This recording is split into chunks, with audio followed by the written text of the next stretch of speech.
हम सैफई की सड़कों पर हैं, साइकिल पर बैठेंगे और सफ़र करेंगे सैफई की सड़कों पर, लोगों से बातचीत करेंगे इसी साइकिल पर।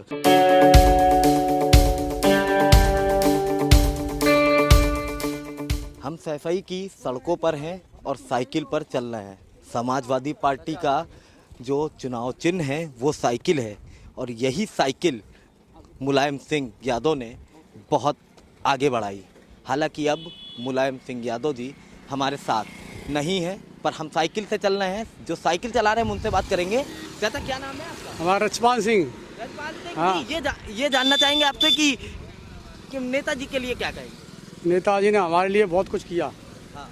किसानों के लिए नहर का पानी मुफ्त कराया और नहरों कर गांव-गांव तक सड़क पहले नहर पे कर नहीं पाते थे, वो वहाँ पर वो उन्होंने वो निजात दिलाई, बिजली की सुविधा और सारी सुविधा करवाई। नेताजी बहुत पहचान जानते थे, हाल पहचान लेते थे। एक बार दो बार आदमी से मिल गए, कहते थे भाई आप कहाँ से? गंगापुर से। हाँ, तुरंत बताते थे। अच्छी पहचान थी उनकी। पहले जो सड़कें हैं, जैसे अब हम चल रहे हैं तो हमें कोई दिक्कत नहीं हो रही है, पहले सड़कें ऐसी ही थी या बहुत खराब थी? अरे साहब बहुत कर नहीं पाते आप कतई, बहुत से खराब धान हम लोग इटावा जब ले जाते थे तब परेशान हो जाते थे, कतई सब नहीं कर पाते थे सब साहब। अब साहब बहुत ही रफ्ता बढ़िया हो गई। नेताजी अब नहीं है बीच में तो क्या कहेंगे? अब साहब बहुत दुख लोगों को है, नेताजी नहीं है तो अब उनकी छत कौन करेगा फिर? सड़कें, बिजली, सारी व्यवस्थाएं, किसान का वो माफ़ किया था, बिजली का सिंचाई माफ़ की थी, रोडें बनवाई, किसानों के लिए बहुत कुछ किया। हमेशा लड़ जाते थे नेताजी। सैफई को नेताजी ने सैफई बनवाया। इस तरह की शक्ल सैफई की नहीं थी। अब देखिए सैफई किस तरह का दिखता है, क्या कहेंगे? अरे साहब बहुत अच्छे, दवाई के लिए आराम, सारी परेशानी तुरंत आ जाओ वहाँ पर देने लगती है तो इलाज होने लगता है। सारी व्यवस्था साफ करा दी उन्होंने। नेताजी को दंगल का बहुत शौक था, कुश्ती के वो माहिर खिलाड़ी थे। लोग हमारे साथ हैं, साथ में चल रहे हैं साइकिल से। नेताजी को दंगल का बहुत शौक था क्या? बहुत छोटे से ही बहुत दंगल का शौक था उनको और 12 या 13 वर्ष की अवस्था में अच्छी कुश्ती लड़ते थे वो यहाँ पर।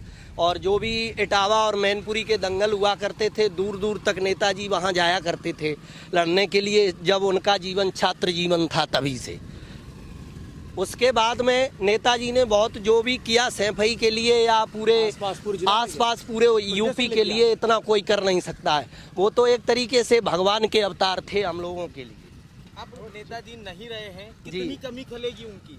उनको तो हम लोग बहुत ही मिस करेंगे और क्या शब्दों से बखान नहीं किया जा सकता कि कितनी कमी उनकी खल सकती है हम लोगों को। बहुत ही नेता, क्या ऐसे नेताजी जैसा अब इस जमीन पर शायद कोई अब पैदा नहीं हो सकता है। भगवान थे, बिल्कुल भगवान के समान थे। कितना विकास हुआ सैफई में नेताजी के? काफी विकास हुआ। वो जमीनी नेता थे, उनको यहाँ की परिस्थिति मालूम थी। किसी के यहाँ कुछ जरूर पहुँचते थे। अगर वो नहीं किसी भी कारण से आ पाते तो अपने परिवार से किसी न किसी शख्स को भेजते थे। कुछ कहानी बताएंगे नेताजी? नेताजी के बारे में अनेक कहानियां। सैफई में आयुर्विज्ञान संस्थान खुलवाया जिससे पूरे उत्तर प्रदेश को, विशेषकर मैनपुरी और इटावा को इतना आराम हुआ कि कुछ कहा नहीं। हर तरीके का यहाँ एक ऐसे पीजीआई सा बनवा दिया हम लोगों के लिए। थोड़ी बहुत परेशानियां होती तब भी, और जो कहीं प्रोग्राम हमारे यहाँ होता था तो नेताजी निश्चित रूप से किसी न किसी समय आते थे और सभी से बातचीत करते थे। ऐसा उनको लगता ही नहीं था कि हम कभी चीफ मिनिस्टर, कभी डिफेंस मिनिस्टर रहे हों। हम सभी लोगों से आकर के वो बात करते थे और बड़ा अच्छी भाषा का प्रयोग करके हम सब लोगों को अपने बच्चों के समान समझते थे। तो देखिए ये लोग थे सैफई के जो हमको वहाँ से लेके यहाँ तक साइकिल पर आए। साइकिल से हमने सैफई की सड़कों को देखा और इसी सड़कों पर चले। लोगों ने बताया कि नेताजी किस तरह से थे, क्या उन्होंने सैफई के लिए किया, दंगल में किस तरह से माहिर थे, और तमाम लोग हैं अभी उनसे बात करते हैं। नेताजी अब नहीं है, क्या कहेंगे? ये बहुत ही दुखद घड़ी है। देश के अंदर एक बहुत बड़ा झटका लगा है। एक नेतृत्व जो है घटा है, बहुत बड़ा दुख है समाजवादी पार्टी का, और पूरे देश का नुकसान हुआ है जिसकी भरपाई होना संभव नहीं है। सैफई के विकास की बात की जाए या इटावा के विकास की बात की जाए या उत्तर प्रदेश के विकास की बात की जाए तो उन्होंने कितना काम किया है? देखिए, नेताजी राजनीति में एक नेताओं की फैक्ट्री थे।